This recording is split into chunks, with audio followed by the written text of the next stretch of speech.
کیا لوگ یہ خیال کیے ہوئے ہیں کہ صرف یہ کہنے سے کہ ہم ایمان لے آئے چھوڑ دیے جائیں گے اور ان کی آزمائش نہیں کی جائے گی؟ اور جو لوگ ان سے پہلے ہو چکے ہیں ہم نے ان کو بھی آزمایا تھا اور ان کو بھی آزمائیں گے، سو اللہ ان کو ضرور معلوم کرے گا جو اپنے ایمان میں سچے ہیں اور ان کو بھی جو جھوٹے ہیں۔ کیا وہ لوگ جو برے کام کرتے ہیں یہ سمجھے ہوئے ہیں کہ یہ ہمارے قابو سے نکل جائیں گے؟ جو فیصلہ یہ کرتے ہیں برا ہے۔ جو شخص اللہ کی ملاقات کی امید رکھتا ہو تو اللہ کا مقرر کیا ہوا وقت ضرور آنے والا ہے اور وہ سننے والا ہے، جاننے والا۔ کیا لوگوں نے یہ سمجھا تھا کہ وہ چھوڑ دیے جائیں گے صرف یہ کہنے سے کہ ہم ایمان لے آئے اور انہیں آزمایا نہ جائے گا؟ احسب الناس ان یترکوا ان یقولوا آمنا وهم لا یفتنون، کیا لوگوں نے یہ سمجھا تھا کہ وہ یہ کہنے سے جنت میں داخل ہو جائیں گے، چھوڑ دیے جائیں گے کہ وہ ہم ایمان لے آئے، انہیں آزمایا نہ جائے گا؟ وَلَقَدْ فَتَنَّا الَّذِينَ مِن قَبْلِهِمْ، ہم نے تو جو بھی ان سے پہلے تھے ان کو بھی آزمایا، ہر ایک کو آزمایا۔ آزمائش کے بغیر ہم نہیں کسی کے ایمان کو تسلیم کرتے۔ وَلَيَعْلَمَنَّ اللَّهُ الَّذِينَ صَدَقُوا وَلَيَعْلَمَنَّ الْكَاذِبِينَ، تو اللہ تعالیٰ تو ظاہر کر کے رہے گا، لفظی ترجمہ تو ہوگا اللہ جان کر رہے گا، لیکن اللہ تعالیٰ کا علم تو قدیم ہے، جو کچھ ان کے دلوں میں اللہ جانتا ہے، لیکن اللہ ظاہر کر دے گا کہ کون کتنے پانی میں ہے، کون منافق ہے، کون ضعیف الایمان ہے، کون قوی الایمان ہے، کون صادق الایمان ہے، کوئی کون جو ہے جھوٹ موٹ کا مومن بنا ہوا ہے، کون وہ دودھ پینے والا مجنوں ہے اور کون واقعتاً جانثار مجنوں ہے، یہ سب کچھ پتہ چلتا ہے آزمائشوں سے۔ اور ہم نے تو آزمایا ہے ان کو بھی جو ان سے پہلے تھے، تو لازماً اللہ واضح کر کے رہے گا، مبرہن کر دے گا ان کو بھی کہ جو سچے ہیں، اور وہ یقیناً واضح کر دے گا، نمایاں کر دے گا ان کو بھی جو جھوٹے ہیں۔ اب دو آیتیں دیکھیے۔ ام حسب الذین یعملون السیئات ان یسبقونا، کیا سمجھا ہے، گمان کیا ان لوگوں نے جو یہ برے کام کر رہے ہیں؟ یہ اشارہ ہے ابو جہل جو مار رہا ہے، حضرت یاسر کو مار رہا ہے، حضرت سمیہ کو مار رہا ہے، ٹارچر کر رہا ہے، یا جو بھی امیہ ابن خلف ہے جو حضرت بلال کے ساتھ وہ سختیاں کر رہا ہے، گلے میں رسی ڈال کر، اور جو جانوروں کی لاشیں ہوتی ہیں ان کی طریقے سے گھسیٹا جا رہا ہے مکے کی گلیوں کے اندر، اور بڑی تپتی ہوئی جو ہے گلیاں ہیں اور اوپر سورج آگ برسا رہا ہے، اور سیدھا لٹا دیا گیا ہے انہیں ننگے پیٹھ، اور پھر اوپر ایک بھاری پتھر بھی رکھ دیا گیا۔ لوگ یہ حرکتیں کر رہے ہیں، کیا ان کا یہ گمان ہے کہ وہ ہماری پکڑ سے بچ جائیں گے؟ اب یہ بات ان کی طرف آئی تو گویا کہ اہل ایمان کے لیے ایک دل جوئی اور تشفی، ان کے زخموں پر مرہم رکھا جائے۔ اب حسب الذین یعملون السیئات ان یسبقونا ساء ما یحکمون، کیا یہ سمجھتے ہیں ابو جہل اور یہ امیہ ابن خلف اور اسی کے قبیل کے اور لوگ کہ جو یہ حرکتیں کر رہے ہیں ہم نے انہیں چھوٹ دی ہوئی ہے اس وقت ہمارے ان اہل ایمان بندوں پر، جو چاہیں یہ کر لیں، ہمیں کچھ دیر کے لیے ہم نے ان کو آزادی دے رکھی ہے، لیکن بالآخر پکڑیں گے انہیں تو ان بطش ربک لشدید، وہ پکڑ بھی بڑی سخت ہوگی۔ دوسری آیت جو ہے مزید ان کی دلجوئی کے لیے، من کان یرجو لقاء اللہ فإن اجل اللہ لآت، جو کوئی بھی اللہ سے ملاقات کا امیدوار ہے اسے یقین رکھنا چاہیے کہ اللہ کی ملاقات کا وہ معین وقت آ کر رہے گا۔ یعنی اے بلال اور اے ابو فقیہ اور اے خباب، تمہیں کہیں یہ گمان نہ ہو، شیطان یہ وسوسہ نہ کہیں تمہارے دلوں میں ڈالے اور تمہیں پریشان کرے کہ پتہ نہیں آخرت ہونی بھی ہے کہ نہیں ہونی ہے۔ جیسا کہ میں نے عرض کیا تھا کہ دنیا نقد ہے، آخرت ادھار ہے۔ اب آپ نے جان مال تو ساری یہاں دینی ہے، دنیا میں دینی ہے، جنت ملے گی آخرت میں، تو جو شیطان وسوسہ اندازی کرتا ہے، نو نقد نہ تیرا ادھار، یہ ادھار کی دنیا جو معاملہ ہے، سودا ادھار کی جنت ہے یہ، اور تم دنیا کے اندر اپنا سب کچھ لٹا رہے ہو، تو ایسا نہ ہو، تمہیں یقین رکھنا چاہیے کہ وہ وقت آ کر رہے گا، اور اللہ تعالیٰ تمہاری ان تمام ایثار اور قربانی کی جو تم دے رہے ہو اس کے دین کے لیے، اس کی توحید کے لیے، اس کا بھرپور تمہیں صلہ دے گا۔ وَهُوَ السَّمِيعُ الْعَلِيمُ، وہ سب کچھ سننے والا ہے اور سب کچھ جاننے والا ہے، اس کی نگاہ سے کوئی چیز پوشیدہ اور نہیں۔ ہم کسی قدر خوف اور بھوک اور مال اور جانوں اور میووں کے نقصان سے تمہاری آزمائش کریں گے، اور صبر کرنے والوں کو بشارت سنا دو کہ ان لوگوں پر جب کوئی مصیبت واقع ہوتی ہے تو کہتے ہیں کہ ہم اللہ ہی کا مال ہیں اور اسی کی طرف لوٹ کر جانے والے ہیں۔ یہی لوگ ہیں جن پر ان کے پروردگار کی عنایتیں ہیں اور خصوصی رحمت بھی ہے، اور یہی سیدھے رستے پر ہے۔ وَلَنَبْلُوَنَّكُمْ بِشَيْءٍ مِّنَ الْخَوْفِ وَالْجُوعِ، اب یہ ہے کہ پہلے سے دکھا دیا، اللہ تعالیٰ دھوکہ نہیں دینا چاہتا۔ دیکھ لو جس راہ میں قدم رکھا ہے، اب آزمائشیں آئیں گی، تکلیفیں آئیں گی، رشتہ دار ناراض ہوں گے، بیوی شوہر سے لڑے گی، شوہر بیوی سے لڑے گا، اولاد والدین سے جدا ہوگی، یہ سب کچھ ہوگا، فساد ہوگا، فتور ہوگا، تصادم ہوگا، جان و مال کا نقصان ہوگا، وَلَنَبْلُوَنَّكُمْ ہم لازماً آزمائیں گے تمہیں بِشَيْءٍ مِّنَ الْخَوْفِ خوف کی کیفیت سے، والجوع بھوک فاقے، کیسے کیسے فاقے آئے، کیا ہوا ہے غزوہ احزاب میں، کیا ہوا ہے جو اس سے بعد جو جیش العسرہ ہے تبوک کی جنگ ہے، وَنَقْصٍ مِّنَ الْأَمْوَالِ وَالْأَنفُسِ وَالثَّمَرَاتِ اور نقصانات ہوں گے مالی بھی جانی بھی، اور ثمرات۔ اب ثمرات یہاں دو معنی دے رہا ہے، کیونکہ مدینے والوں کی جو تھی اصل جو ان کی معیشت تھی وہ زرعی تھی، پھل خاص طور پر کھجور یہ ان کی پیداوار تھی، جسے آج کل آپ کہتے ہیں کیش کراپ جو ہے ان کی وہ یہ تھی۔ اب ایسا بھی ہوگا کہ فصل تیار کھڑی ہے، اگر اسے اتارا نہ کھجور سے تو ضائع ہو جائے گی، اور ادھر سے تبوک کا حکم آ گیا نکلو اللہ کی راہ، یہ ساری فصل ضائع ہو گئی، امتحان ہو گیا کہ نہیں؟ اور اس کے علاوہ ایک اور ہے اس کا مفہوم، انسان کچھ بہت محنت کرتا ہے، جد و جہد کرتا ہے، کیریئر بناتا ہے، اپنا ایک مقام بنا لیتا ہے اس کیریئر میں، اس پروفیشن میں، اس راستے پر آتا ہے تو کچھ اور ہی شکل اختیار کرنی پڑتی ہے۔ وہ تجارت کے زمانے میں جو محنت کی تھی، وہ کیریئر کو جمانے میں جو محنت کی تھی، وہ سارا کا سارا معاملہ جو ہے وہ کھو کر پھر اس وادی میں آنا پڑتا ہے۔ وَلَنَبْلُوَنَّكُمْ یہ بھی ثمرات ہیں نا، محنت کے ثمرات۔ وَلَنَبْلُوَنَّكُمْ بِشَيْءٍ مِّنَ الْخَوْفِ وَالْجُوعِ وَنَقْصٍ مِّنَ الْأَمْوَالِ وَالْأَنفُسِ وَالثَّمَرَاتِ وَبَشِّرِ الصَّابِرِينَ اور اے نبی بشارت دیجئے صابروں کو، صبر کرنے والوں۔ یہ کون ہے؟ الَّذِينَ إِذَا أَصَابَتْهُم مُّصِيبَةٌ وہ لوگ کہ جن کو جب بھی کوئی مصیبت آئے، قالوا انا للہ وانا الیہ راجعون وہ کہتے ہیں ہم اللہ ہی کے تو ہیں، اللہ ہی کی طرف ہمیں لوٹ جانا ہے، کل بھی جانا تھا آج چلے جائیں، حاضر ہیں، جتنی جلدی بلا لیں۔ لسان مرد مومن باتوں گویم جو مر گایا تبسم مر لبے اوست، مرد مومن کی تو نشانی یہی ہے کہ جب موت آئے تو مسرت کے ساتھ اس کے چہرے پر، اس کے ہونٹوں پر مسکراہٹ۔ یہی میں نے کہا تھا لٹمس ٹیسٹ یہ ہے کہ بندہ مومن اس دنیا میں زیادہ رہنے کی خواہش نہیں کر سکتا۔ لائف از اے لائبلٹی، جو لمحہ آ رہا ہے اس کا حساب دینا ہوگا، تو جتنی عمر بڑھ رہی حساب بڑھ رہا ہے۔ It's not an asset, it's a liability. اور الدنیا سجن المومن و جنت الکافر، یہ تو مومن کے لیے ایک قید خانہ ہے، ہاں کافروں کی جنت۔ اولئک علیہم صلوات من ربہم ورحمہ یہ ہیں وہ لوگ کہ جن پر ہر وقت اللہ کی عنایتوں کا نزول ہوتا رہتا ہے اور رحمت کی بارش ہوتی رہتی ہے۔ وَأُولَٰئِكَ هُمُ الْمُهْتَدُونَ اور یہی لوگ ہیں ہدایت یافتہ، جنہوں نے واقعتاً ہدایت کو اختیار کیا ہے۔ اور جو ایسے مرحلے پر ٹھٹک کر کھڑے رہ جائیں، پیچھے رہ جائیں، پیچھے بیٹھ جائیں، پیٹھ موڑ لیں، وہ گویا کہ ختم ہوا ان کا معاملہ۔ اے پیغمبر ہم نے تم سے پہلے کسی آدمی کو بقائے دوام نہیں بخشا، بھلا اگر تم مر جاؤ تو کیا یہ لوگ ہمیشہ رہیں گے؟ ہر شخص کو موت کا مزہ چکھنا ہے، اور ہم تم لوگوں کو سختی اور آسودگی میں آزمائش کے طور پر مبتلا کرتے ہیں، اور تم ہماری طرف ہی لوٹ کر آؤ۔ وَمَا جَعَلْنَا لِبَشَرٍ مِّن قَبْلِكَ الْخُلْدَ اور اے نبی آپ سے پہلے ہم نے کسی انسان کے لیے دوام نہیں رکھا، کوئی انسان ہمیشہ کے لیے دنیا میں نہیں آیا۔ أَفَإِن مِتَّ فَهُمُ الْخَالِدُونَ تو کیا آپ اگر فوت ہو جائیں گے تو کیا یہ لوگ ہمیشہ رہیں گے؟ آخر ابو جہل کو بھی مرنا ہے اور ابو لہب کو بھی مرنا ہے، یہ سب مریں گے۔ کل نفس ذائقۃ الموت تمام ذی نفس، تمام جانداروں کو موت کا مزہ چکھنا ہے۔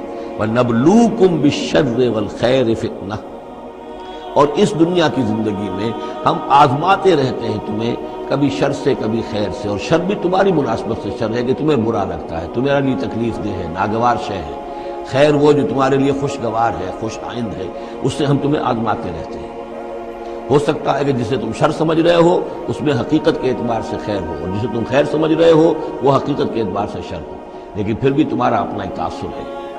وَإِلَيْنَا تُرْجَعُونَ اور ہماری ہی طرف تم سب کو لوٹا دیا جائے گا۔ کوئی مصیبت زمین میں اور خود تم پر نہیں پڑتی مگر بیشتر اس کے کہ ہم اس کو پیدا کریں ایک کتاب میں لکھی ہوئی ہوتی ہے، اور یہ کام اللہ کو آسان ہے، تاکہ جو فائدہ تمہیں حاصل نہ ہو سکا اس کا غم نہ کھایا کرو، اور جو تم کو اس نے دیا ہو اس پر اترایا نہ کرو، اور اللہ کسی اترانے اور شیخی بگاڑنے والے کو دوست نہیں رکھتا۔ ما اصاب من مصیبت فی الارض ولا فی انفسکم نہیں پڑتی کوئی پڑنے والی کوئی تکلیف، کوئی مصیبت، کوئی آزمائش، کوئی رنج دہ چیز، تکلیف دہ ہے مگر الا فی کتاب من قبل ان نبرأ، چاہے وہ مصیبت تمہاری اپنی جان پر ہو یا پوری زمین پر ہو.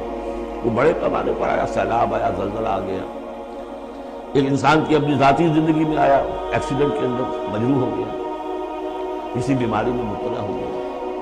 ما اصاب من مصیبت فی الارض ولا فی انفسکم الا فی کتاب من قبل ان نبرأ، وہ ایک کتاب میں درج ہے اس سے پہلے کہ ہم اسے ظاہر کریں. ان ذالک علی اللہ یسیر، یہ اللہ پر بہت آسان ہے. اللہ کا علم جو ہے اتنا محیط ہے ما کانا و ما یکون کو، کہ جو کچھ ہونا ہے اس کے علم میں تو پہلے سے موجود ہے. تو تم اسے بڑا عجیب سمجھو گے، بہت مشکل سمجھو گے، اللہ پر یہ آسان ہے. یہ بات تمہیں کیوں بتا دی گئی؟ اس کا ایک نتیجہ نکلنا چاہیے. لِكَيْ لَا تَأْسَوْا عَلَىٰ مَا فَاتَكُمْ، تم افسوس نہ کیا کرو، مایوس نہ ہو جایا کرو اس چیز پر جو تمہارے ہاتھ سے جاتی ہے. حوادث سے، دنیا سے کوئی چیز اگر ہاتھ سے نکل گئی، موقع ہاتھ سے نکل گیا، اب بیٹھے پچھتا رہے ہیں، پیچ و تاب کھا رہے ہیں. میں اگر اس وقت یہ کام نہ کرتا، سیدھا چلا جاتا تو میرا کام بن جاتا، یہ نہ ہوتا، اس نے یہ کام رکاوٹ نہ ڈالی ہوتی تو یہ میرا کام بن جاتا. سوائے وہ پیچ و تاب کو کچھ حاصل نہیں. اور جسے یقین ہے کہ یہ ہونا ہی نہیں تھا، میرے لیے اللہ تعالیٰ کی طرف سے یہ شے طے نہیں تھی، بس ختم. اور اس کے میرے ہاتھ سے نکل جانے ہی میں کوئی خیر ہے. عسیٰ ان تحبوا شیئا وہو شر لکم وعسیٰ ان تکرہوا شیئا وہو خیر لکم واللہ یعلم وانتم لا تعلمون. میں تو جانتا نہیں، اللہ جانتا. ما اصاب من مصیبت فی الارض ولا فی انفسکم الا فی کتاب من قبل ان نبرأ ان ذلک علی اللہ یسیر لِكَيْ لَا تَأْسَوْا عَلَىٰ مَا فَاتَكُمْ وَلَا تَفْرَحُوا بِمَا آتَاكُمْ. جو کچھ اللہ تمہیں دے دے اس پر اطراء مت کرو، اس لیے کہ وہ بھی آزمائش ہے. جو دیا ہے تمہیں اس میں آزمائش ہے، اس کو اکاؤنٹ فار کرنا پڑے گا، وہ لائبلٹی ہے. آپ کو معلوم ہے بیلنس شیٹ جب بنتی ہے تو جو کیپٹل ہوتا ہے وہ لائبلٹیز کے کھاتے میں آتی ہے. اتنا مال تھا تمہارے پاس، اب بتاؤ نا کیا کیا تم نے اس میں. تو اللہ جو کچھ دیتا ہے وہ لائبلٹی ہے، اس کو اکاؤنٹ فار کرنا ہوگا قیامت کے دن. تمہیں اتنا مال دیا تھا میں نے، تمہیں کیا کیا؟ تمہیں اتنی ذہانت میں نے دی تھی، تم نے کہاں لگائی؟ یہ صلاحیتیں میں نے دی تھی، کہاں خرچ کی؟ دنیا بنانے میں یا آخرت بنانے میں؟ باطل کے نظام کی چاکری کرنے میں؟ IMF کی سروس ہو رہی ہے، اتنے بلین روپے تنخواہ مل رہی ہے، ٹھیک ہے، چاکری کس کی ہو رہی ہے؟ کس کے نظام کو چلا رہے ہیں؟ کس کی رتھ میں گھوڑے بن کر جتے ہوئے ہو؟ غور کرنے کی بات. وہاں ہمیں فخر ہوتا ہے فلاں شخص ورلڈ بینک کے اتنے عہدے پر پہنچ گیا، ہمارا عزیز اور ہمارا. کس کی چاکری ہو رہی ہے؟ لیفٹیننٹ بن گیا انگریز کی فوج میں، انگریز کی فوج.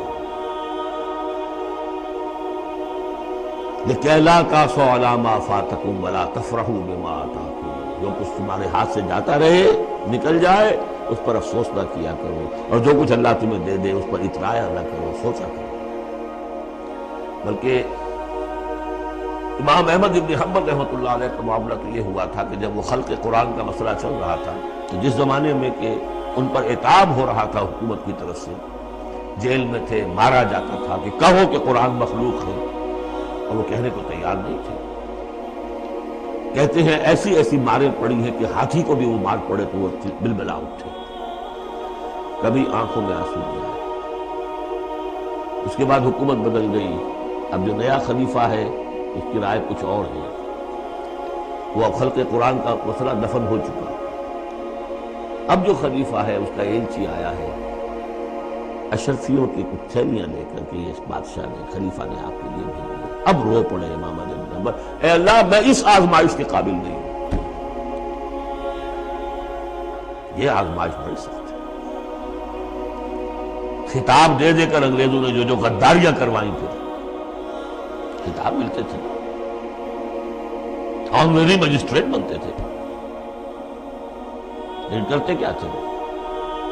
اس قوم کے اندر انگریز کی اس حکومت کو چلانے اور اس کے پاؤں مضبوط کرنے اور جمانے کی جنگ. لِكَيْ لَا تَأْسَوْا عَلَىٰ مَا فَاتَكُمْ وَلَا تَفْرَحُوا بِمَا آتَاكُمْ وَاللَّهُ لَا يُحِبُّ كُلَّ مُخْتَالٍ فَخُورٍ. اللہ کو بالکل پسند نہیں ہے اترانے والے اور فخر کرنے والے. الذین یبخلون، اور ظاہر بات ہے کہ جو مال کے اوپر اترائے گا وہ مال کو سنبھال کر رکھے گا، اسی کی بنیاد پر تو ہے اس کی اکڑ۔ الذین یبخلون ویامرون الناس بالبخل، جو خود بھی بخل سے کام لیتے ہیں اور لوگوں کو بھی بخل کا مشورہ دیتے ہیں۔ تو میاں ذرا ہاتھ روک کے رکھو، کیا کر رہے ہو؟ تمہیں دونوں ہاتھ کھلے چھوڑ دیے ہیں، پتہ نہیں ہے تمہارے ہاں 4 بیٹیاں بھی ہیں، ان کے ہاتھ میلے کرنے ہیں کہ نہیں؟ کہاں تم اللہ کے لیے اور اللہ کے دین کے لیے سب کچھ خرچ کرنے کے در پہ ہوئے؟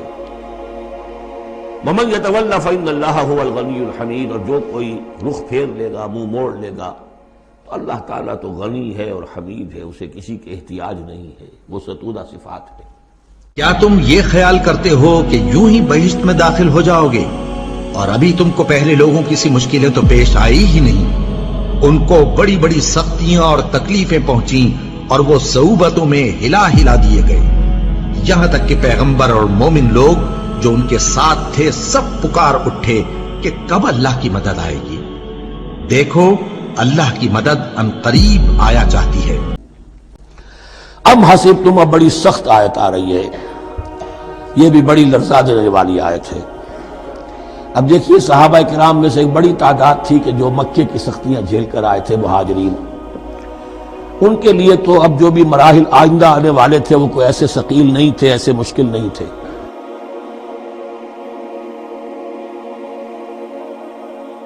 وہ سختیاں تو وہاں نہیں انہوں نے جھیلنی تھی کہ جو کہ مکے میں مہاجرین نے جھیلی تھی، تو اب ان سے ہے خاص طور پر روئے سخن، اگرچہ خطاب عام ہے، اور یہ قرآن مجید میں عام طور پر آپ کو ملے گا کہ الفاظ عام ہیں، لیکن آپ اگر دیکھیں گے تو روئے سخن کسی خاص طبقے کی طرف ہے، تو یہاں در حقیقت ان کو بتایا جا رہا ہے۔